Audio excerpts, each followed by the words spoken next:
Hora 23. ¿Cómo están, amigas y amigos? Buenas noches. Comenzamos Hora 23. ¿Qué tal, Paola? ¿Cómo estás, Juan Pablo? Buenas noches. Bienvenidos a todos. Todo listo para el cuarto programa de esta semana. El penúltimo de la semana. Así es. Y vamos a comenzar precisamente destacando cuáles van a ser los temas que abordaremos en los próximos instantes. Nos vamos a ocupar de una ceremonia que se cumplió en la tarde de hoy, la inauguración del nuevo Palacio de Gobierno. Ustedes observan precisamente las imágenes, está casi por demás recordar las características: 26 pisos, un costo de 240 millones de bolivianos, una suite presidencial de 1.068 metros cuadrados, que equivalen a 17 viviendas sociales y a 22 garzonier tipo. De acuerdo al gobierno, será una construcción que servirá como referencia para la labor del Estado. De acuerdo a los críticos, se trata de un gasto que no establece prioridades cuando existen otras necesidades más importantes en el país. Más allá del debate, el nuevo Palacio Presidencial está inaugurado y mañana se realizará la primera sesión de gabinete.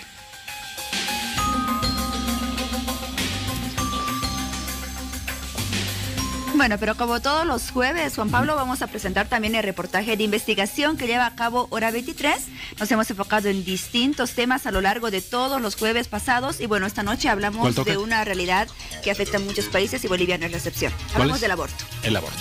Así es, hablamos del aborto, un tema que es considerado por muchos que está ligado totalmente con la religión, un tema de humanidad, un tema de moral, un tema de sensibilidad, pero para otros también es considerado un tema legal y un tema de salud pública sobre todo. Así que esta noche estaremos hablando del aborto, le presentaremos un reportaje muy especial que fue realizado por nuestro periodista César Pardo.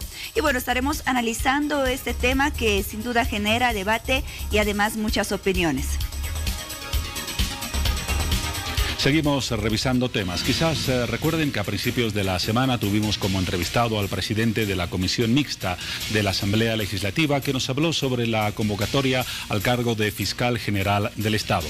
Afirmó que se trataba de un proceso transparente que cuenta con la participación del conjunto del sistema universitario.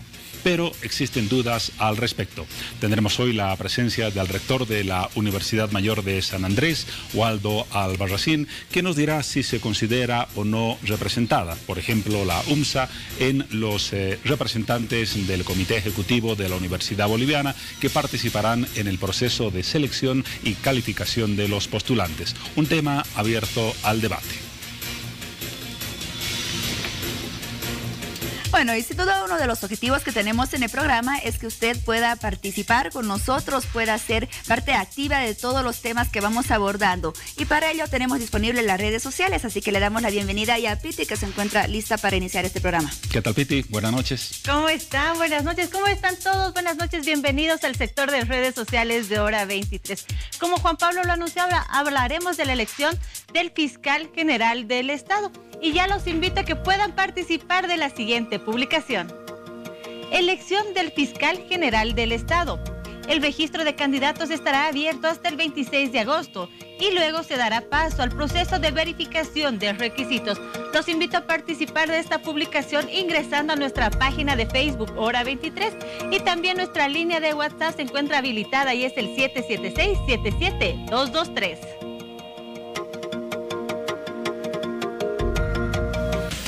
Y comenzamos a abordar los temas que les anunciamos, pero desde luego tampoco podemos dejar de lado el que ha sido el hecho más importante y que ha generado más repercusión en el transcurso de esta semana. Me refiero al robo o a la desaparición, como quiera entenderse, de la medalla presidencial. A propósito del tema, quiero recordar un comentario que formuló a principios de año el economista y analista político Carlos Toranzo. Él decía y ponía en duda la capacidad institucional y militar de nuestras Fuerzas Armadas. Toranzo afirmaba con algo de sorna que serían suficientes los Boy Scouts de Brasil para espantar a nuestras Fuerzas Armadas. Parece que su criterio ha tenido algo de respaldo en los últimos días a raíz del tema de la medalla, porque muchos se han preguntado lo siguiente: si las Fuerzas Armadas no son capaces de resguardar una joya, ¿qué responsabilidades mayores se les puede otorgar? Vamos a hablar del tema en los primeros minutos con Waldo Albarracín, rector de la Universidad Mayor de San Andrés. También vamos a tocar el tema anunciado de la elección del fiscal general de la República, pero aprovechamos su presencia, dada su condición de abogado y experto en derecho, para tratar algunos aspectos vinculados a ese tema, la medalla presidencial. Waldo, buenas noches, bienvenido a Hora 23. Muy buenas noches, agradecido por la invitación. Un saludo respetuoso a la audiencia de este importante programa. A propósito del tema de la medalla presidencial, en las últimas horas las autoridades del Estado y del Gobierno han cargado las responsabilidades individuales, es decir, en el teniente que tenía a su cargo la custodia de la medalla, y han dicho que se trata de una responsabilidad individual. Desde el punto de vista del derecho, lo que ha pasado amerita que exista un solo procesado y un solo sancionado, posiblemente en este caso el teniente de las Fuerzas Armadas o sus superiores también deberían ser parte de un proceso investigativo y de una posible sanción. Si bien en materia penal los delitos son intuito personae, significa eso que son responsables quienes cometen el hecho. Pero eso específicamente en cuanto al descuido. Pero la responsabilidad de la autoridad política es mucho más grande que las circunstancias concretas del momento del robo. ¿Qué quiero decir con esto? Si estamos hablando de uno de los símbolos patrios que viene desde la fundación de la República, por tanto el presidente tiene la responsabilidad de contar con un equipo de decanes o seguridad que gocen de la más absoluta idoneidad personal. Eso le corresponde a él, porque a ti te pueden designar en un cargo, pero quien te designa tiene responsabilidad sobre los aciertos o desaciertos tuyos, porque él te ha seleccionado. Entonces resulta que el presidente tiene gente de confianza, un edecán, ¿no?, que al final parece un proxeneta, que en lugar de esperar en el aeropuerto, primero pierde el vuelo, ya es responsabilidad más leve, pero es responsabilidad al fin. Segundo, en lugar de esperar el próximo vuelo en el mismo aeropuerto, mientras tanto se va a pasear por los prostíbulos el principal hombre de seguridad o de resguardo del primer mandatario. Este personaje tiene niveles superiores, como cualquier persona en la organización del Estado o de cualquier otra institución. El inmediato superior, el jefe de la Casa Militar, que ha sido pasado al retiro. La Casa Militar depende del Ministerio de Defensa. El Ministerio de Defensa está bajo la tuición y supervisión del presidente del Estado. ¿Hasta qué nivel de los que he mencionado deberían llegar las investigaciones? Debería eso importar la renuncia del ministro de Defensa. Pero en este caso, lo que acontece siempre se trata de salvar a los de arriba y desplazar toda la responsabilidad en los de abajo. Aconteció lo mismo con la muerte o asesinato del estudiante de la UPEA. Si tú recuerdas... Un tema sobre el cual hablamos acá. Claro, han focalizado la responsabilidad en el teniente, pero no dicen nada de los de arriba, hasta de la desinformación en que incurrió el ministro de Gobierno, porque quien dio más o menos como 5 versiones sobre los hechos fue el ministro de Gobierno. Bueno, entonces, ya en la política, la vieja práctica política, que no solo es patrimonio de este gobierno, sino de los anteriores, es que siempre a los de arriba se los pone a buen recaudo, aunque sean culpables, y los de abajo son los que tienen ser utilizados como carne de cañón. Pero es hasta que pase un poquito el tiempo, porque después igual los van a proteger. Porque, por ejemplo, añadimos el caso reciente del funcionario de la Unidad de Investigación Financiera que ha sido llevado a la cárcel por haber confundido la suma de depósitos del presidente del Estado, sumó bolivianos con dólares y salía una cifra incorrecta, y ese fue su delito. Sus superiores siguen en sus sillones y bien, gracias. Ese fue un error, no fue un delito.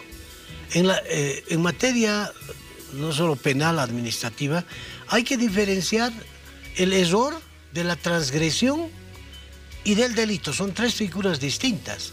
Delito es cuando tú definitivamente violas alguno de los artículos prohibitivos del Código Penal. El que roba es sancionado con esto, etc. Transgresión es, por ejemplo, que tú te pases en una luz roja. No has cometido un delito, pero has cometido una transgresión. te vendrá una multa, etc. Y el error es un acto involuntario humano en que podemos incurrir cualquier persona. Ese ciudadano comete un error, pero como ese error le duele políticamente al gobierno en esta situación de conflictividad, oficialismo, oposición, etc., entonces convierten en delito en el error y en un abrir y cerrar de ojos lo mandan al señor adentro, pero con la complicidad de quienes, y ese es el tema que luego vamos a conversar contigo, que sobre la base de este tema vas a encontrar la razón. El presidente puede desear encarcelar a alguien de rabia de lo que se haya equivocado en sus datos de su dinero. Pero quien tiene la obligación de actuar con sobriedad, con apego a la norma y con imparcialidad es el fiscal y el juez. Y resulta que en este caso, tras el deseo del presidente y la orden del presidente, el fiscal y el juez se ponen también a la orden del órgano ejecutivo y lo mandan a la cárcel al señor sin el mayor argumento jurídico, violando sus derechos humanos y su derecho a la libertad. Vamos a hablar justamente en instantes del tema del fiscal general del Estado. Pero para cerrar el tema con el cual iniciamos esta entrevista, el caso de la medalla presidencial, vamos a recordar algunos de los tuits más destacados de las últimas horas para comentarlos en el cierre de este tema. Vamos a la característica que identifica a este sector con distintos puntos de vista que se han conocido hoy en las redes.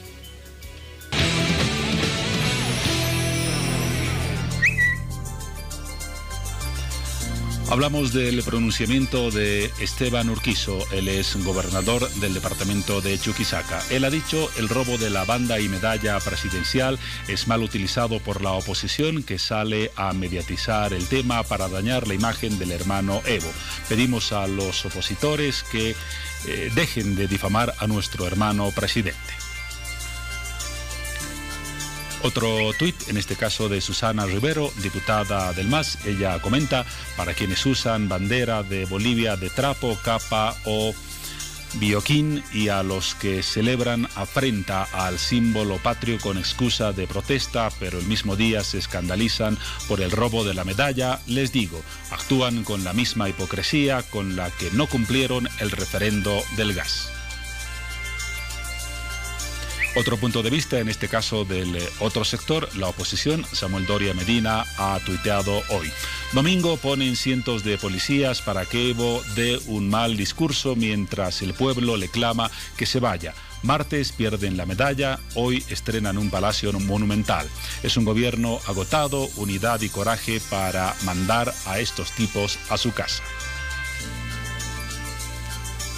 Y el último comentario, el del periodista Raúl Peñaranda. Él dice: el culpable del robo de la medalla presidencial es el militar que estaba a cargo, pero también quien define los protocolos de seguridad, es decir, el Ministerio de la Presidencia.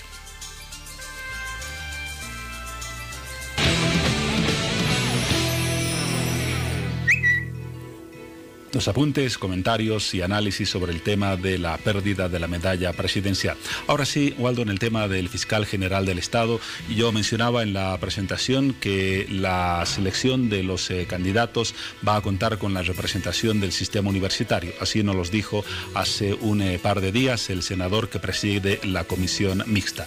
Es cierto, la universidad está representada y bien representada en la comisión que va a analizar los currículos de los candidatos.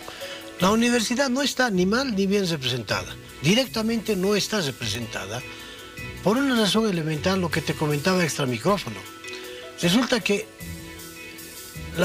el sistema de las universidades estaba en un congreso el mes anterior, y ese congreso, que debería terminar designando al nuevo comité ejecutivo, corrijo la palabra, no es designando, eligiendo, pero eligiendo, porque se vota. No llegó a terminar el evento, porque en medio de eso llegó la noticia del asesinato del estudiante de la UPEA. Por tanto, todo el Congreso, en solidaridad con la universidad hermana y con la familia de la muerte del estudiante, en fin, ¿qué hizo? Suspendió el evento en un cuarto intermedio por un mes. Por tanto, no se llegó a elegir un comité ejecutivo. ¿Qué significa eso? Es que no existe comité ejecutivo. Pero incluso si lo hubiera, el CV no es una entidad que representa a las universidades, es un órgano de coordinación simplemente. ¿Y quiénes son entonces los que van a preparar las pruebas y están en esa comisión? Ahí estaban eventualmente ellos dirigiendo el Congreso. ¿Por qué? Porque dentro de la norma universitaria, quien preside esta reunión de universidades es el rector anfitrión. Como el evento se estaba realizando en Potosí, por tanto quien lo presidía era el rector de la Universidad Tomás Frías. Esa era su función, dirigir el Congreso. Y lo acompañan a los costados, esa también está en la norma, el dirigente nacional de los docentes y el dirigente nacional de los estudiantes. Los tres integran el presidio. ¿Cuál es su función? Dirigir el evento de principio a fin. Listo, nada más. ¿Cómo llegaron entonces a la Comisión de Selección de Fiscales? Están arrogándose funciones que no les competen y eso es delito. Es delito, que está previsto en el Código Penal. Quien se atribuye funciones que no le competen. Peor si son funciones de esta naturaleza, públicas. Entonces, ellos eran solamente el presidium. Por tanto, ¿qué les encomendó el Congreso? Que como el cuarto intermedio iba a durar un mes, ahora está durando mucho más, de todas maneras, les dijeron, para que la oficina no esté cerrada, de todas maneras ustedes encárguense de que algunos trámites administrativos puedan continuar su curso, porque en el CV hay muchos trámites de orden académico, administrativo, nada más, pero no representan al conjunto de las universidades, solamente estaban dirigiendo, por lo que te decía, el Congreso. Si ellos han llegado a firmar, yo no he visto, si hubieran llegado a firmar algún acuerdo, como CV en representación de las universidades, mínimamente tendrían que haber consultado. Ahora, ¿qué pasa con el proceso de selección de fiscal? Porque opositores y oficialistas, sabemos, tienen sus propios intereses y supuestamente la representación de la universidad, elaborando la prueba académica, verificando su resultado, daba un aval de cierta independencia y de meritocracia en el proceso de selección de candidatos. ¿En qué queda esta figura? A ver, cuando estamos ante un medio de difusión, debemos hacer el esfuerzo para hablar de la forma más sincera posible con el país. Porque es a ese pueblo al que no le debemos mentir. Que entre los políticos se mientan es problema de ellos, entre oficialistas y opositores. ¿Por qué te digo esto? Todos sabemos que en Bolivia, en los más de 30 años de democracia, ningún gobierno ha renunciado a la posibilidad fáctica, ilegal pero efectiva, de controlar los otros poderes. Porque si no, no podría ejercer de manera absoluta su función en el poder. O sea, pese a que la Constitución habla de independencia de poderes, ni el MNS de Víctor Paz, o de Jaime Paz Zamora, o del señor Sánchez de Lozada, o de Banzer, o del propio Evo Morales, ninguno ha respetado el principio de autonomía de poderes. ¿Por qué? Porque a ellos políticamente no les conviene tener jueces independientes, magistrados independientes o fiscales independientes. ¿A qué queremos llegar entonces? Se está promoviendo toda una pantomima. Se va a la convocatoria, se van a presentar los candidatos, van a elaborar preguntas con o sin la universidad, ese es otro tema. Pero el resultado final va a ser que el MAS, el partido de gobierno, el Parlamento es el que designa por 2/3 al fiscal general. O sea que independientemente de los puntajes de todo ello, igual el Parlamento tiene un abanico, por lo menos unos 5 profesionales afines al dominio. A uno de ellos los va a elegir porque no le conviene tener un fiscal independiente. El oficialismo afirma frente a esos argumentos que las condiciones de la convocatoria supuestamente evitarían esa figura. Se habla de una prohibición de presentación de candidatos que tengan una militancia reciente de 5 años en un partido político, la posibilidad de negar la participación a quienes tengan algún grado de consanguinidad con el presidente, el vicepresidente y los asambleístas legislativos. Estas 2 medidas son suficientes para frenar la intención que tú mencionas. Pero es que es insultar la inteligencia del pueblo boliviano. Por eso te decía, es importante hablar claro. Puede no ser militante, o sea, en términos de estar inscrito. Puede no ser pariente. Pero eso no nos garantiza que el fiscal que seguro van a elegir, varón o mujer, va a ser un funcionario en los hechos absolutamente subordinado al gobierno. Porque te imaginas, si quieren hacerle un juicio de responsabilidades a un expresidente, por ejemplo, necesitan del fiscal. Entonces, a ninguno de los gobiernos, para ser justo, no acusar solamente al MAS, sino al MNES, al MIRA, ADN, en fin, a ninguno de los gobiernos les ha convenido, y no tiene por qué el MAS ser la excepción, tener un fiscal independiente. Más bien por el contrario, ellos, los políticos, necesitan, cuanto más corrupto, cuanto más mediocre sea el fiscal o el magistrado del Tribunal Constitucional, mejor para ellos. Porque un profesional honesto, hay abogados y abogadas honestas, capaces, no va a permitir el telefonazo que le va a dar el ministro de Gobierno o el ministro de la Presidencia o el propio presidente. Si estas fueran las condiciones, las que acabas de mencionar, ¿cuáles serían las consecuencias de no contar con un fiscal independiente para el sistema democrático, para el Estado de Derecho y para las garantías ciudadanas en general? La consecuencia inevitable, por lo menos hasta este momento, por la correlación de fuerzas que tiene el MAS en el Parlamento, es que seguimos retrocediendo en democracia, se va ahondando el problema de la indefensión ciudadana, de la inseguridad jurídica. Y permíteme darte un ejemplo. Con aspavientos han hablado del juicio al expresidente Mesa, ¿no es verdad? Le estaban dando con todo, o sea, han tomado todos los recaudos, el fiscal lo ha acusado, el Parlamento estaba abriendo, y de pronto cuando se dieron que políticamente eso más bien le estaba beneficiando a la persona a ser enjuiciada, de pronto en su evaluación política dicen, esto nos está perjudicando políticamente, y deciden que ya no va a haber juicio. ¿O estoy mintiendo? Han decidido congelar el juicio al señor Carlos Mesa. ¿Por qué? ¿Porque creen que es bueno o es inocente o es culpable? No, porque se dieron cuenta que a través de ese juicio le estaban haciendo un favor, así hablando claro. Entonces se dieron cuenta que lo estaban haciendo crecer, por tanto pararon. ¿Y el fiscal qué dijo? O sea, el fiscal que furibundo lo estaba acusando, mutis, ¿no es verdad?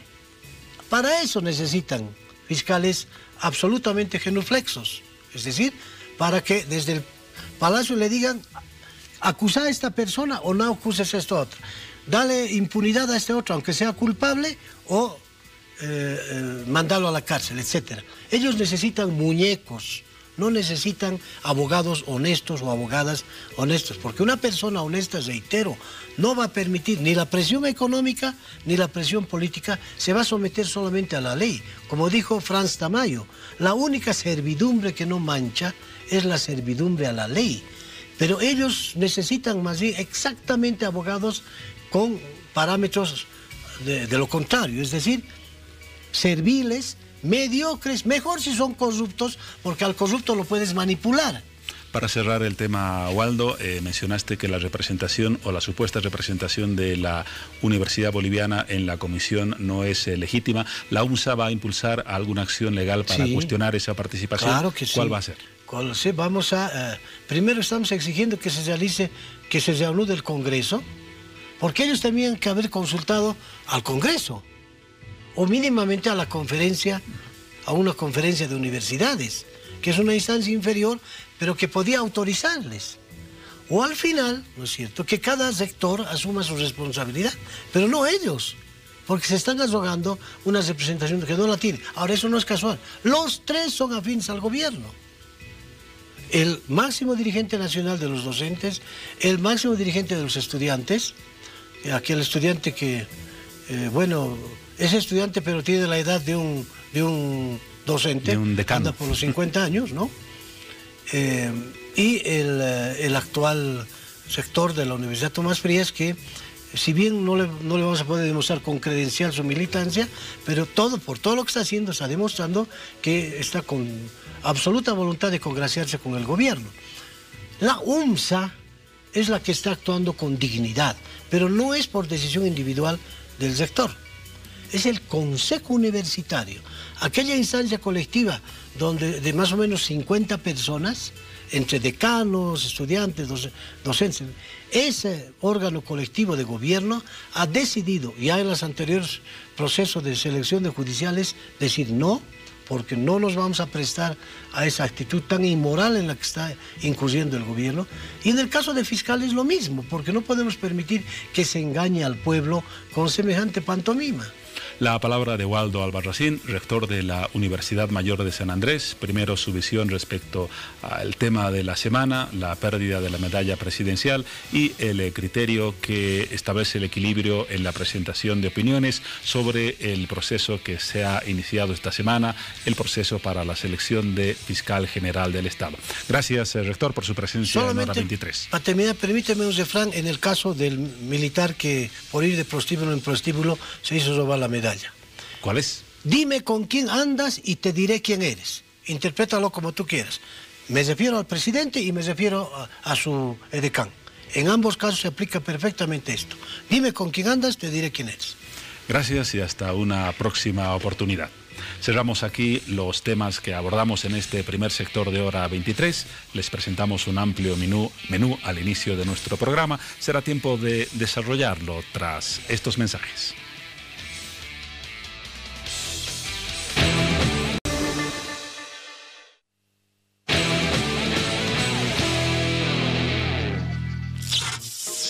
Continuamos con más de Hora 23 y llegó el momento de hablar de la Casa Grande del Pueblo y los invito a que puedan participar de la siguiente publicación. Una ofrenda a la Madre Tierra dio inicio a la inauguración de la Casa Grande del Pueblo. No olvide que su opinión es muy importante para nosotros, es por ese motivo que los invitamos a participar ingresando a nuestra página de Facebook, Hora 23. Estamos en Hora 23, son las 23 horas con 24 minutos y vamos a presentarles ahora una nota respecto a las características que tuvo la inauguración de la llamada Casa del Pueblo. Vamos al informe para conocer en qué consistió esa ceremonia, los discursos, los asistentes y todo lo que rodeó a ese marco inaugural. Una vez que el presidente Evo Morales terminó con lo que serían los últimos actos en Palacio Quemado, se dirigió a la Casa Grande del Pueblo, donde antes de ingresar realizó el tradicional corte de listón y chaya respectiva.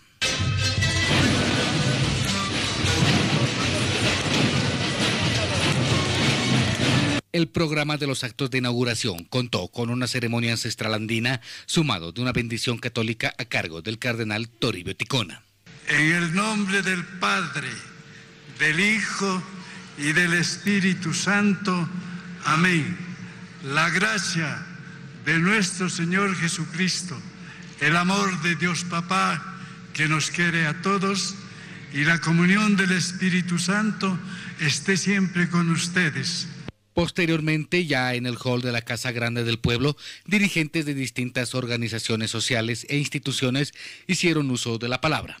Nos han criticado por hacer obras en el campo. Nos han criticado por los hospitales, por las pequeñas canchitas. Mucha gente decía que en el campo. Mientras toda una multitud de personas observaban atentos estos actos desde Plaza Murillo, el presidente Evo Morales cerró los actos de inauguración de la Casa Grande. Durante su discurso, el primer mandatario recordó algunos pasajes históricos que se vivieron en Palacio Quemado. Perdonen, el gobierno de Frías, durante la quema de Palacio, un defensor es asesinado. En 1889, gobierno de Daza, coronel Luna es asesinado en el patio. En 1946, el presidente Gualberto Villarroel es asesinado en el primer piso, junto a su edecán y luego arrastrado hasta el segundo piso y botaron del balcón al Gualberto Villarroel.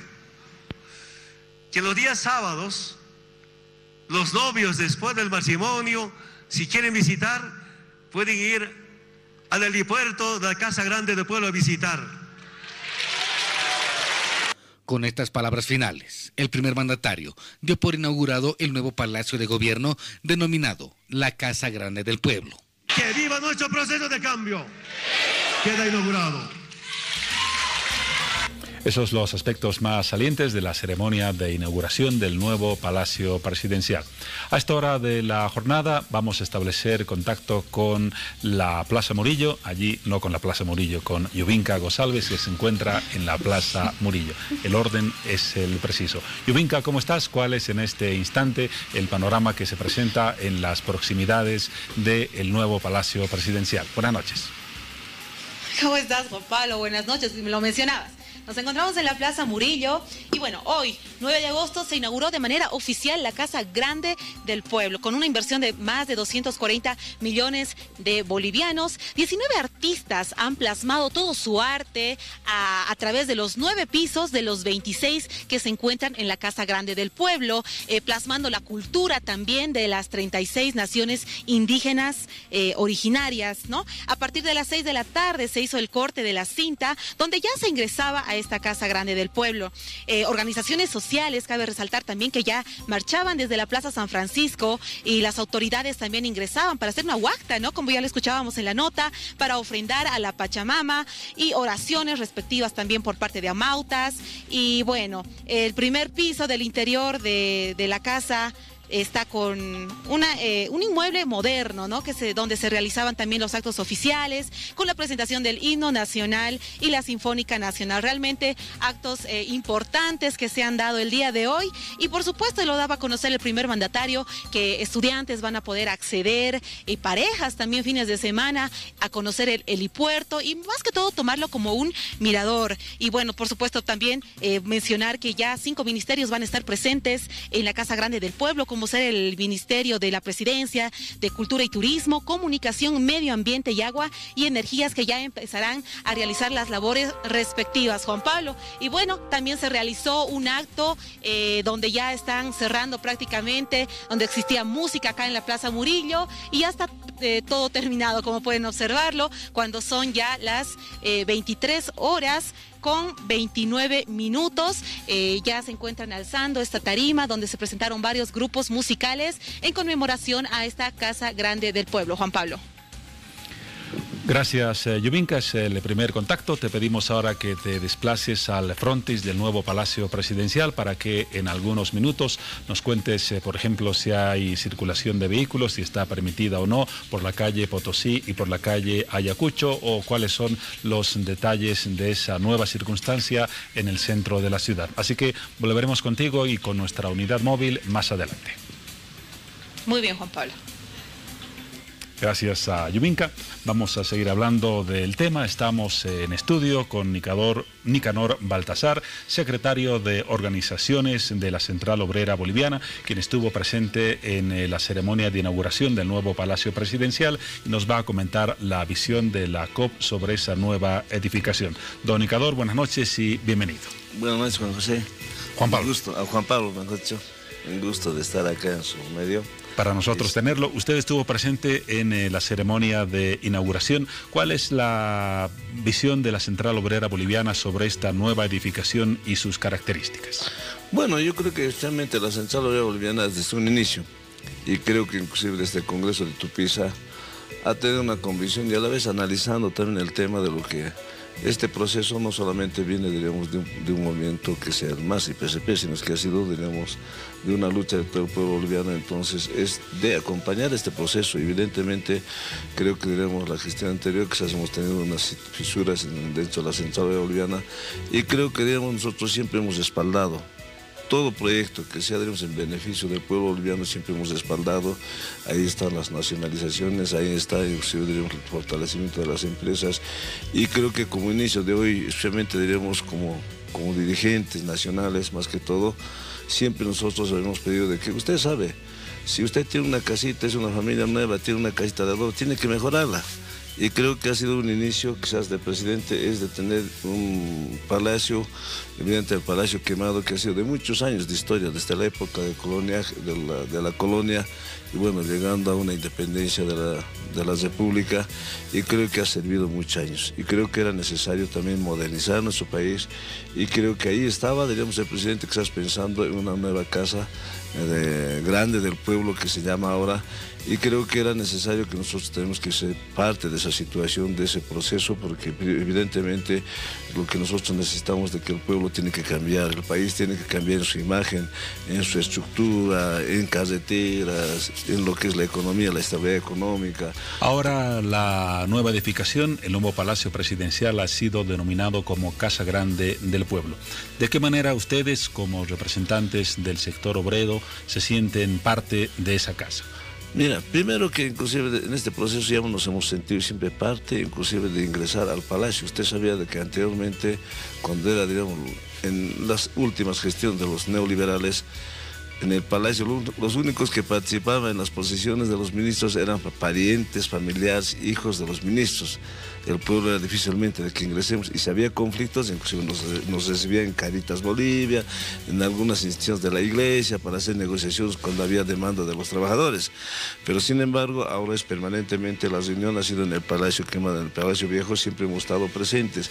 Y creo que de esa visión hemos visto que ahora que vamos a tener la Casa Grande del Pueblo, bueno, pues vamos a tener, sigue esa misma continuidad de participar y de visitar. Evidentemente esa casa tiene que ser para todo el pueblo, y a la vez va a haber una atención de 5 ministerios. Es lo que se ha mencionado. Ahora, a propósito del punto de vista de la Central Obrera Boliviana, a la cual usted representa, se ha dicho que sus criterios y valoraciones son un tanto afines al gobierno. ¿No es bueno marcar cierta distancia de la principal organización sindical del país con el órgano ejecutivo? Mira, el tema ha sido lo siguiente. Si hablamos históricamente cuál es, diríamos, su principio de la Central Obrera Boliviana, el anterior, desde el 52, evidentemente teníamos un gobierno de diferente clase, por eso se llama lucha de clases. Ya no era lucha de clases, porque en el gobierno estaba la clase evidentemente de corbata, la clase dominante, y la clase que evidentemente eran los empresarios, y los trabajadores no teníamos acceso a estas situaciones. ¿Y qué es la tesis de Pulacayo? Ha dicho, digamos, debemos pelear hasta conseguir un obrero campesino, ¿no ve? La tesis de Pulacayo es una lucha de los trabajadores. Y creo que, digamos, desde 2003, que ha sido, digamos, donde se ha tenido que escapar Gonzalo Sánchez de Lozada, ha habido pues el tema de la lucha del pueblo boliviano, que hemos cambiado. Ahora es una coyuntura muy diferente. Tenemos un gobierno campesino, y creo que aquí falta inclusive que hay que seguir profundizando este tema, de lo que nosotros no podemos salir de ese margen. Y esta lucha yo creo que es mucho más inclusive de fortalecer y no permitir que los partidos, inclusive tradicionales, que anteriormente manejaban, que se aprovechen y traten inclusive como se dice, de ganar ese espacio, y para que nuevamente vuelvan a la gestión de gobierno, porque han sido gobiernos entreguistas, donde evidentemente no han valorado nuestros recursos naturales. Ahora esta inauguración de la nueva edificación presidencial ha generado bastante polémica. Por ejemplo, vamos a revisar en los siguientes instantes tweets que han circulado en las redes sociales en las últimas horas, comentando la inauguración del nuevo Palacio Presidencial. Desde luego, y como siempre, presentamos puntos de vista que están a favor de esta circunstancia, mientras otros los cuestionan. Pero antes, mientras preparamos esos tweets, la Central Obrera Boliviana va a tener reuniones frecuentes con el gobierno en el nuevo edificio presidencial. ¿Se ha coordinado alguna situación de este tipo? Bueno, tiene que mantenerse. Yo creo que diríamos, inclusive en el CONALCAM somos parte de la Central Obrera Boliviana, y creo que diríamos, esa no es una posición solamente de los dirigentes, ha salido de un mandato del Congreso desde Tupiza y ratificada en el Congreso de Santa Cruz en esta gestión. Entonces yo creo que diríamos, ese mandato es de profundizar y tener inclusive mayor participación. Y si hablamos inclusive del 2006, por culpa de un ejecutivo como era, diríamos, Jaime Solares, no hemos tenido participación en la constituyente, y muchas normas, inclusive dentro de la constitución política del Estado, estamos fuera como trabajadores, y creo que estas situaciones tenemos que nosotros valorar, y creo que ahora es profundizar esta democracia, profundizar este proceso, inclusive con este proceso es fortalecer nuestras empresas estratégicas, como es Yacimiento, la minería, inclusive hay otros como es Entel y otras, para que inclusive no nos venga a tener que inclusive afectar en lo que puede ser una crisis para el pueblo boliviano. Entonces yo creo que ahora seguramente la historia va a juzgarnos, la historia nos dirá que evidentemente somos afines al gobierno, hay una crítica de la oposición, sí. Aceptamos esa crítica porque ellos están afectados, porque ya no están en el mando, y se sabe que inclusive deben estar muy arrepentidos de no haber manejado como se está manejando este proceso de valorar, diremos, y de valorizar sus recursos naturales y no entregar, diremos, a las transnacionales. Ahora sí, don Nicador, nos vamos a revisar esos tweets que le mencionaba para conocer los puntos de vista de ambos sectores sobre la inauguración del Palacio. Vamos a la rejilla que identifica al sector.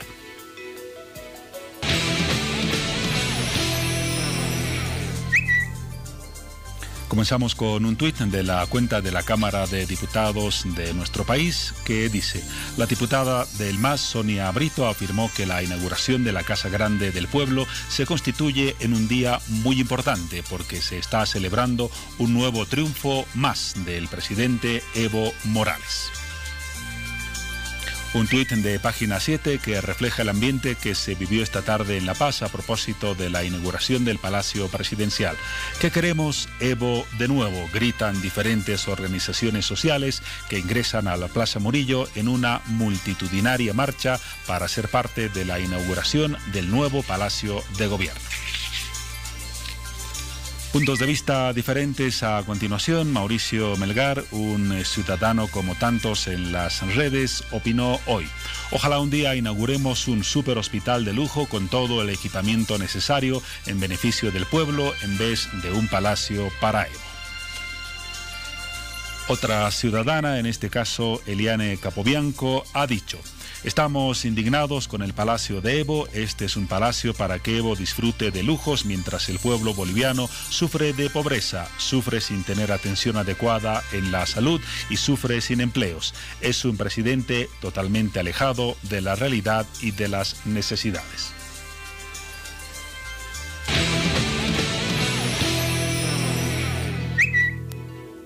¿Qué nos dice don Nicanor a propósito de estos dos últimos comentarios? Que las prioridades eran otras, podía haber sido un hospital, y que hay un lujo excesivo que no condice con la realidad del país. Yo creo que diremos, las críticas que vienen de la gente de la oposición, evidentemente nosotros no valoramos mucho, porque si vemos en los 12 años o 13 años de gestión del presidente, hay pues muchas obras. Sin la casa no tenemos esa vertebración carretera, siempre hemos estado incluso mutilados entre muchos departamentos, y ahora se está impulsando en esas situaciones. ¿Y eso en base a qué? Yo digo de que hay dobles vías, antes donde nunca soñábamos con esas situaciones. Ahí están los teleféricos, hay muchas situaciones. Yacimientos ha crecido, inclusive es la empresa más importante. Y si dice de hospitales, seguramente hospitales también se están construyendo. En el alto, el Hospital del Norte, y así solamente hay muchos departamentos. Yo creo que en 12 años no se puede, diríamos, de cambiar de la noche a la mañana, es un proceso. Pero sin embargo, si nosotros valorizamos, vamos a seguir profundizando en lo que es nuestras empresas estratégicas, de lo que evidentemente generan recursos para el Estado. Bueno, pues va a venir pues lo que dice, la salud es muy importante.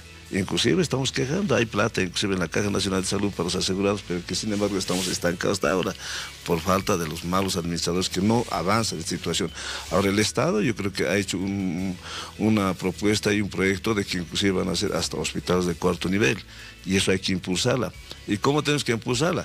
Apoyando evidentemente en todo lo que está anunciando el presidente, y no oponiéndonos por oponernos. Gracias. Un temita yo quiero aclarar. Sí, mira, hemos abrogado la ley de Código Penal, propuestas, evidentemente empujada por la oposición. Hasta el momento no tenemos una propuesta cuál va a ser sobre esto. Y sin embargo nos quejamos muchas veces de la justicia.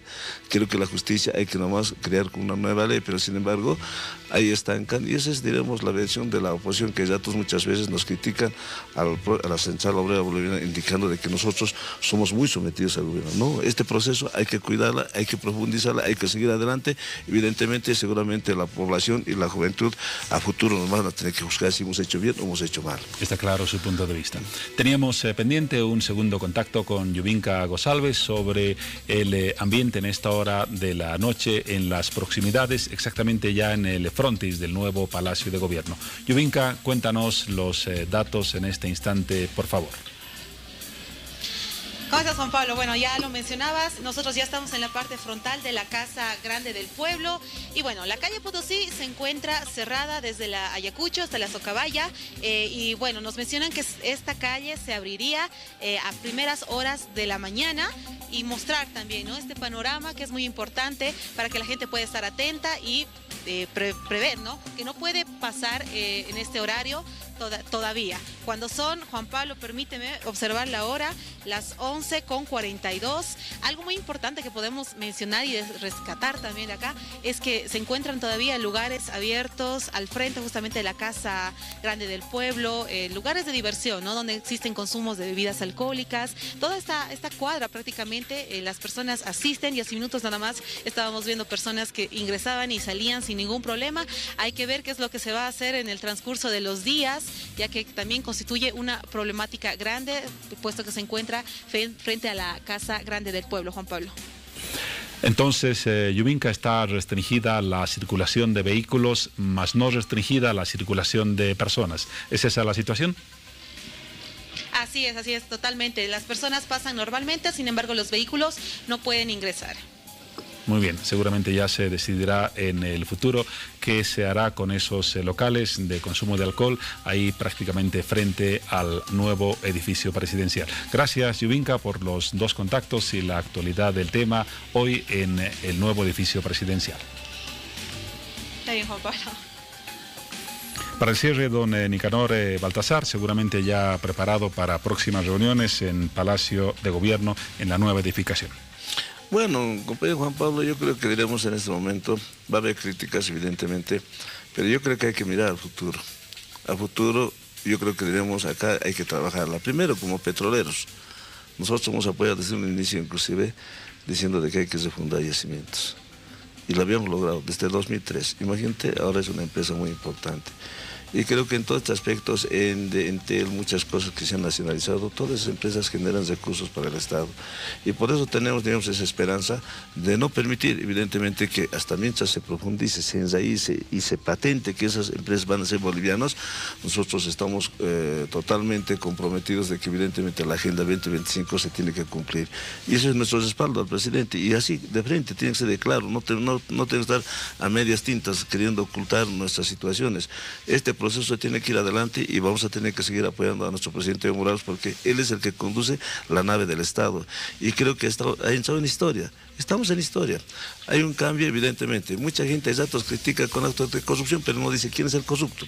Hay que aclararla, hay que identificarla y no solamente generalizar estas situaciones. Por esas situaciones nosotros respaldamos. Este proceso tiene que seguir adelante, Juan Pablo, y por eso que yo también saludo al medio de comunicación Canal Bolivisión. Es un medio de comunicación que evidentemente es neutral. Tiene que ser esa clase de información, tiene que recibir inclusive de la parte contraria de este lado para que el pueblo analice evidentemente quién está hablando la verdad. En todas estas situaciones evidentemente nosotros me he hecho presente para hacer conocer, nosotros respaldamos la Casa Grande del Pueblo. Está es necesario claro el entrar criterio en la y modernidad. el punto de vista de la Central Obrera Boliviana. Gracias por haber aceptado nuestra invitación. Nicanor Baltasar, secretario de Organizaciones de la Central Obrera Boliviana. Ya lo tendremos en alguna próxima oportunidad. Igualmente, Juan Pablo, muchas gracias. A usted nuevamente. Momento de un corte en nuestro programa. Luego el tema que anunciaba Paola, la situación del aborto en Bolivia. Tenemos un reportaje muy especial. Les invitamos a continuar con nosotros. abordar este tema junto a nuestras invitadas. Tenemos una licenciada y una abogada que nos acompañan esta noche, ambas voceras de Voces Católicas. Comenzamos con la doctora Claudia Acosta Echavarría. Después de todo lo que hemos escuchado acerca del aborto, vamos a enfocarnos un poco en el tema legal, Claudia. Exactamente, ¿qué dicen las leyes en Bolivia acerca de la permisibilidad o la ilegalidad del aborto? Bueno, primero que legalmente el aborto es un delito tipificado en el Código Penal, ¿no? Es un delito porque evidentemente es un problema para la humanidad, es un daño a la humanidad, es algo que va contra la vida, contra la integridad aparte, ¿no? Humana. Evidentemente en el mismo Código Penal hay una causal que habla del aborto impune, que es lo que conversábamos fuera de cámaras, cuando la vida de la madre está en peligro y cuando hay un tema de violación, ¿no? ¿Qué pasa? Este código ha sido ampliado por una sentencia constitucional que es emitida por el Tribunal Constitucional, que tiene la competencia, de tal manera como que abría o abre la ventana a esta tipificación de lo que es el delito del aborto. Pero muy claro está en la sentencia constitucional que Bolivia es un país en el que el aborto sigue siendo un delito. O sea, que quien realiza abortos, esos de los abortos clandestinos, o la mujer que acude a estos sitios, están incurriendo, ¿no?, de alguna manera en esta comisión del delito. ¿Qué es un delito? ¿Por qué es un delito? Porque ahí está un daño a la humanidad, ya lo estamos diciendo. El derecho lo que busca precisamente es ordenar, o sea, armonizar las relaciones humanas y proteger lo que por naturaleza nos ha sido dado, ¿no? En el caso estamos aquí 3 mujeres, sabemos bien lo que es el genio femenino. Bueno, y si no lo sabemos, invitamos también a las mujeres a investigar qué es ese genio femenino y a qué estamos invitadas a vivir desde nuestra feminidad. Aquí de repente ninguna es madre biológica, pero todas tenemos por naturaleza ese llamado, ese instinto maternal, sea con nuestros sobrinos, sea con hijos de amigas, de repente, y eso sucede, o sea, es parte de vivir nuestra feminidad. Entonces está protegiendo el derecho, así como está en Bolivia y bueno, en otros países, esa naturaleza que tenemos como seres humanos. En este caso protege a la mujer, ¿no?, también de situaciones de vejaciones a las que se puede ver sometida. A continuación tenemos el artículo famoso 157 por el que ha habido tanto debate en el... Así es, un artículo que fue aprobado por la Cámara de Diputados la pasada gestión, en el 2017, si ustedes recuerdan, 157, que justamente tiene el objetivo de ampliar las causales del aborto, y ahí no hacer como es ahora, que solamente se puede ser legal en temas de violación o cuando la vida de la madre se encuentra en riesgo. Vamos a revisar un poco. Los abortos, según este artículo 157, podrían haber sido practicados antes de las 8 semanas de embarazo. Decimos podría porque este Código Penal fue totalmente derogado. Podrían haber sido decididos por mujeres que sean estudiantes o que tengan niños, adultos mayores o personas con discapacidad a su cargo. Bueno, al final ese artículo fue derogado, pero ahora tenemos... Es mucho más amplio, ¿no, Paola? En realidad, claro, lo que nosotros veíamos desde la parte jurídica y legal también es que las causales son demasiado amplias, o sea, demasiado ambiguas. El tema de la pobreza, el tema de una mujer que ¿está estudiando qué? En pregrado, posgrado, diplomado, doctorado. Muchos opositores hacían referencia de que existían muchos vacíos legales en esta norma, en este artículo. Y yo te digo, abogados y de manera internacional veían la propuesta y te decían, es que esto es una aberración jurídica, porque esto no es derecho. ¿Podemos hablar un poco de esos vacíos legales? ¿Cómo los analizas? Por ejemplo, si estamos hablando en temas ambiguos, ¿no?, definir la pobreza. ¿Quién va a definir la pobreza? O sea, la persona que va a definir la pobreza va a tener la facultad de decir, esta persona tiene que abortar porque tiene un salario mínimo como ganancia mensual. O sea, ¿quién va a definir eso? Ahí hay una ambigüedad, y como esa, un montón. El tema de las estudiantes, bueno, todo lo que se está prácticamente ampliando de tal manera como ya no era, por eso decía en la sentencia constitucional, se abre la ventana al ejercicio legal de un delito. En este caso se abre la puerta, pero, o sea, las 2 puertas, pase por aquí. Entonces, ¿qué pasa? Pensemos en cualquier problema. el narcotráfico, la inseguridad ciudadana, dejan de ser delito por legalizarse, ¿no? Dejan de ser problema por legalizarse, no. Lo mismo pasa en el tema del aborto. Entonces, vamos a ver con las personas que están a favor del aborto, como las personas que estamos precisamente, no vamos a decir en contra, sino a favor de las dos vidas, en este caso, de toda vida humana, un tema que es un problema humano. Y bueno, aquí hago mención de alguna introducción que escuché por ahí. El aborto es un tema que tiene mucha incidencia religiosa. En realidad no es el tema religioso, es un tema humano. Estamos hablando de humanidad, estamos hablando de valores universales, estamos hablando de proteger toda vida sin excepción. Y obviamente eso implica otorgarles condiciones a las personas de dignidad, de bienestar, de ese vivir bien, de tener acceso a la salud, poder promover con políticas públicas salud materna, ese punto políticas. Es muy importante. Hablamos del aborto, que es prohibido en nuestro país, es considerado un delito, se prohíbe, tiene incluso una sanción que puede consistir en 3 años de prisión, ¿cierto? Sí. Muy sí, bien. sí. Se prohíbe el aborto en nuestro país. ¿Qué se hace para evitar lo que se hace para evitar los embarazos no deseados? ¿De quién es la responsabilidad? ¿Es de la mujer? ¿Es de la pareja? ¿Es de los padres que educan, la educación que se tiene en el país, de los gobernantes, las autoridades? Ahí estás tocando un punto importante, Paola, porque claro, ahora mismo el aborto es clandestino, que es un delito, es ilegal, y están abortando hoy mujeres en estos abortorios, están muriendo de repente mujeres, están afectando su salud, su bienestar integral y también obviamente afectando la vida del niño o niña por nacer.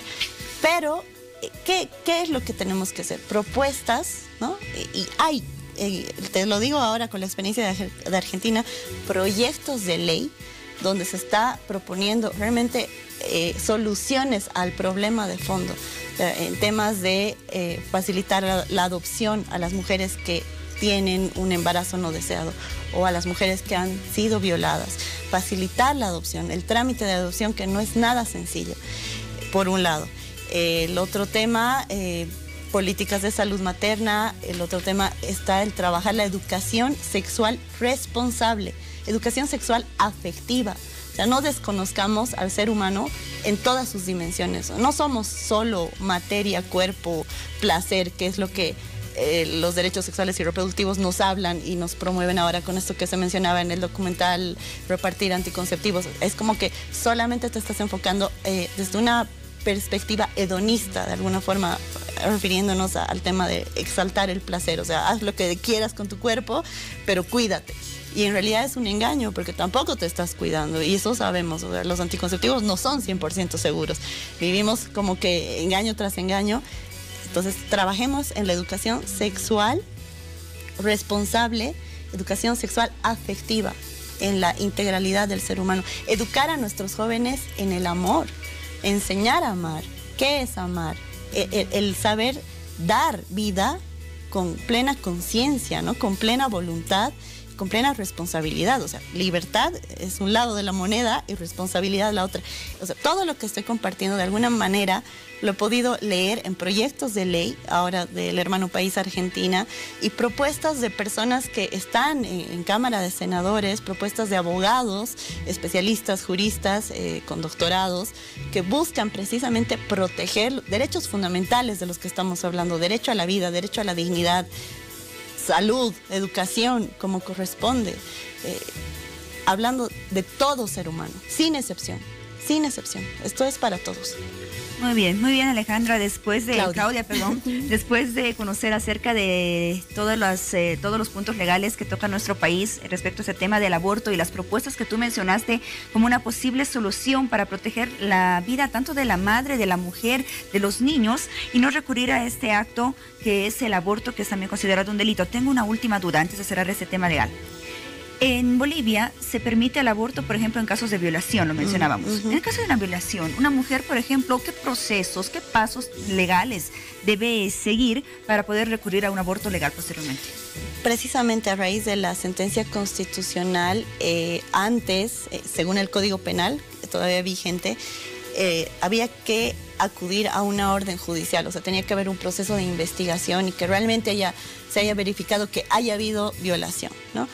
A partir de la sentencia constitucional, esa parte se omite y se vuelve como más administrativo, es decir, una mujer queda embarazada por el esposo y no está en condiciones, de repente la relación no está bien funcionando y puede ir a un centro de salud y decirle al médico, fui violada. Y el médico tiene la obligación, a partir de la sentencia constitucional, ya sin orden judicial, ya sin la investigación como debería hacerse, porque ahí hay un tema, no hay violación en muchos casos y el médico está procediendo de la misma manera a realizar el aborto como si hubiera habido violación. Entonces, hay muchos temas por medio legales. El tema de la objeción de conciencia es lo que ha despertado el movimiento ciudadano que al final ha hecho que, bueno, para quienes somos creyentes, realmente esto ha sido algo milagroso que se derogue este proyecto, ¿no? Que quede totalmente nulo, porque estamos hablando de precisamente una situación que involucra a personal de salud, enfermeras, médicos, claro. Entonces no se respeta la libertad de culto, no hay respeto a las libertades, o sea, a ti te imponen por ley que tienes que realizar el aborto. ¿Y qué pasa si yo tengo mis convicciones porque tengo cualquier creencia y no la quiero realizar? Entonces ahí entra mucho el tema de objeción de conciencia, la responsabilidad que te va a caer por no realizar las cosas según lo que te impone la ley, pero bueno, y las libertades, mientras atentemos contra las libertades, estamos ahí ya jugando bastante, o sea, en un juego peligroso, ¿no? El derecho tiene que proteger todas las libertades, todas las dignidades y todas las vidas, sin excepción. Muy bien, Claudia, muchas gracias. Bueno, gracias a ti. Bueno, vamos a pasar a conversar también con Alejandra, que me imagino que tiene ese mismo punto de vista de Claudia, a favor de la vida tanto de la madre como del niño, ¿cierto? Sí, estoy a favor, más bien bastante preocupada por este tema, ¿no? Que nos ha afectado en estos años a las mujeres. Pienso que el aborto es una salida fácil, ¿no? Especialmente para el Estado, donde no abarata de alguna forma los costos, no tiene que preocuparse más de las mujeres y nos resuelven todos los problemas legalizándonos un aborto, ¿no? Cuando el problema que están resolviendo solamente es, o sea, están resolviendo la consecuencia, pero no el problema original, porque el problema de fondo es mucho más profundo y es algo que nos afecta a todas, ¿no? Son varias aristas que hay que tratar, hay varias aristas que nos tenemos que preocupar y empezar a trabajar, como es el tema de la salud, como el tema de la educación. Hemos visto, e incluso me gustaba mucho el debate ayer, lo escuché entero de las senadoras argentinas, en las que nos decían que ha fallado la educación sexual, ¿no? Algo positivo que se puede sacar es que son 130 días que se ha debatido en el Senado argentino, son 845 discursos debatiendo acerca de la mujer y tenemos que aprovechar las mujeres del momento en el que han sacado a la luz y ya no hay un tabú de este motivo que es el aborto y decir lo que realmente nosotras necesitamos. Nosotras necesitamos muchas cosas, muchas mujeres, las que están a favor de la vida como también a favor del aborto, nos hemos sentido discriminadas, relegadas y hoy esa rebeldía que también se está dando en la mujer es por todo lo que nosotras hemos pasado, ¿no? Y creo que ambas hemos llegado a conclusiones, igual se veía ya en el Senado, se veían conclusiones que hemos llegado que ninguna quiere abortos, que todas queremos mejores condiciones, ¿no? Y que estamos muy descuidadas, no tenemos una educación, no tenemos una libertad como para ir, asistir al médico, una salud pública. Incluso también el tema de la adopción, ¿no? Hoy en día en Bolivia tú tardas más de 2 años en adoptar un niño, ¿no? Y hay muchos temas internos ahí que son muy burocráticos y son cosas que realmente nos están tocando es un trasfondo muy fuerte para la mujer, ¿no? Muy bien, Alejandra, así como tú, al igual que Claudia, tienen este punto de vista acerca del aborto, hay muchas personas también que tienen otros puntos de vista. No las tenemos acá en presencia, pero sí tenemos algunas afirmaciones de personas que están a favor del aborto en distintas circunstancias. Yo voy a ir leyendo algunas de estas afirmaciones para que tú puedas darnos tu punto de vista como una respuesta a lo que piensa una parte de la población. Claro. Vamos con el siguiente, a ver. Dice, es inhumano no legalizar el aborto terapéutico que debería realizarse cuando el embarazo pone a la mujer en peligro de muerte o de un mal grave y permanente. Recordemos que esta causal de aborto en nuestro país es exenta de castigo. Hay un país, me decías, en Irlanda, donde no es exento de castigo. ¿Qué opinas al respecto, Alejandra? Respecto a esta afirmación. Mira, algo que no podemos poder negar nunca, y creo que no lo vamos a negar tampoco por religión, por nada, es que existe el aborto.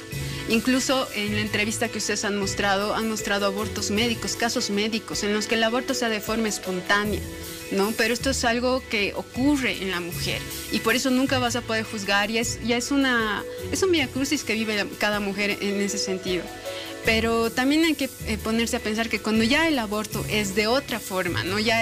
Tú estás con las circunstancias como para poder tener un hijo, pero aún así decides tener un aborto, eso ya no es tan correcto, ¿no?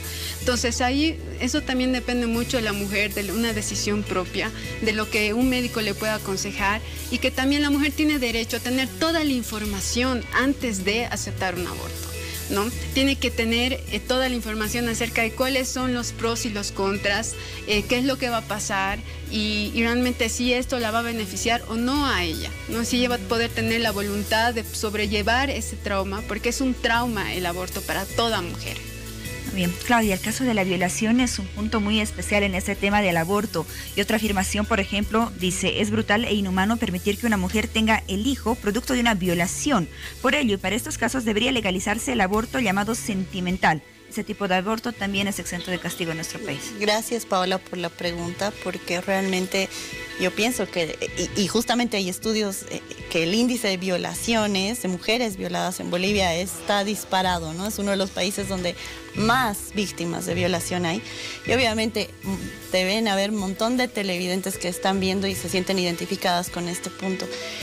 ¿Cuál es la postura de quienes estamos siempre a favor de la vida en estos casos? El caso concreto, una mujer, o sea, yo me pongo empáticamente en una situación que ha sido violada, vejada, ya tiene un trauma encima. Súmale a eso el trauma del aborto, porque es un trauma para una mujer. O sea, estás sacándole al hijo que lleva adentro, sea cual sea el origen, es un ser inocente y además es tu hijo. La persona que ha engendrado ha sido con violencia, es un trauma, el hecho, el suceso, el violador, lo tienes ahí, pero ese ser también es tu hijo. Entonces te comentaba casos, testimonios concretos de personas que han tenido a sus hijos en situaciones de violación y que más bien han encontrado la motivación, un poco lo que comentaba la persona que decía, esta persona ahora es mi motivación para estudiar, para salir adelante. De la misma manera, el amor dado en maternidad ha sanado esa herida profunda del trauma que deja la violación. Por el contrario, la mujer violada más aborto encima, tenemos un cuadro de trauma tras trauma y la mujer sin ser atendida y acompañada. Toda mujer que ha sufrido un aborto necesita acompañamiento, necesita atención especial. Aunque digan, no, a mí no me deja ninguna secuela. Esperen, pueden ser 20, 30, 50 años, hay algo que en algún momento va a salir sangrando esa herida, porque es una herida profunda. Sea como sea, es un hijo que tú tienes dentro. Bueno, y el tema que mencionaba Alejandra de la adopción, por ejemplo, podría beneficiar a muchas mujeres que deciden traer un hijo al mundo pese a que han sido víctimas de una violación, porque hay muchas que sí deciden traer un hijo al mundo, pero ya una vez que nace el niño no están dispuestas también a exacto, y dar esas alternativas, ¿no? Serían políticas públicas, sanas y bueno, en beneficio de la mujer que ha sido violada, para poder dar a esa persona que ha sido fruto de una violación en adopción. Entonces, ¿cuántas mujeres, y esto lo digo a las televidentes, cuántas mujeres quieren ser madres, tienen posibilidades y no pueden por un tema biológico, por un tema, bueno, de su situación? Entonces, ¿cuántas mujeres que han sido violadas o por cualquier situación tienen un embarazo no deseado, en lugar de eliminar, desechar esa vida, pueden dar vida y a la vez dar ese ser al cuidado de otra persona que sí quiere ser madre? Entonces, te das cuenta, trabajaríamos como en comunidad, yo pensando en la mujer, yo violada, digamos, que no quiero tener ese hijo, pensando en la mujer que quiere ser madre y no puede. Entonces, realmente sería como que un gesto bastante generoso, ¿no? También por parte de las mujeres violadas. Muy bien, muy bien. Vamos a continuar revisando otras afirmaciones, pero antes vamos a las redes sociales contigo, Piti, para leer algunos comentarios que tienen nuestros seguidores. Gracias, Paola. Vamos, porque la gente está muy interesada en este tema y vamos con los comentarios. Nos escribe Neka Lim, dice, porque muchos jóvenes en la actualidad no tienen la educación adecuada y tampoco el control por parte de sus padres. Hace falta más campañas de concientización y hablar abiertamente sobre los métodos anticonceptivos. Donald Monzón nos dice, el aborto es parte de una cadena de procedimientos médicos. Luis Visa dice, buenas noches, hora 23, porque la gran mayoría de la gente piensa que tener bebés en la adolescencia es un delito. Por no quedar mal ante la sociedad, optan por el aborto sin pensar en las consecuencias físicas y psicológicas. Nos escribe también Raúl Flores, dice, buenas noches, yo opino que no, porque uno puede cuidarse hoy en día. El bebé no tiene la culpa de los errores de sus padres, pero si es un caso de violación, tal vez. Vamos con el último comentario, nos escribe Pablo Ramírez, dice, es porque hoy se impulsa a la juventud a tener sexo a más temprana edad. La música, el cine, todo les orienta a eso. Muy bien, gracias por todos sus comentarios. Es momento de continuar revisando, analizando algunas afirmaciones que vienen por cierta parte de la población. Alejandra, en varias ocasiones habrás escuchado a muchas mujeres que han formado parte de protestas, incluso a favor del aborto, decir el aborto no debe ser penalizado porque la mujer tiene derecho a decidir sobre su propio cuerpo. ¿Qué opinas al respecto? Que en parte tiene razón. La mujer puede decidir sobre su propio cuerpo, pero una vez que está embarazada, tiene un ser adentro. Y ya no estás decidiendo solamente por ti, decides por una persona más que está dentro. Entonces, pienso que en los casos que no sean las excepciones, como en la violación o bueno, en un embarazo muy vulnerable, que son personas responsables, tienen que empezar a tomar la responsabilidad de sus actos, ¿no? Y ver y velar también por esa vida que está dentro de ellas.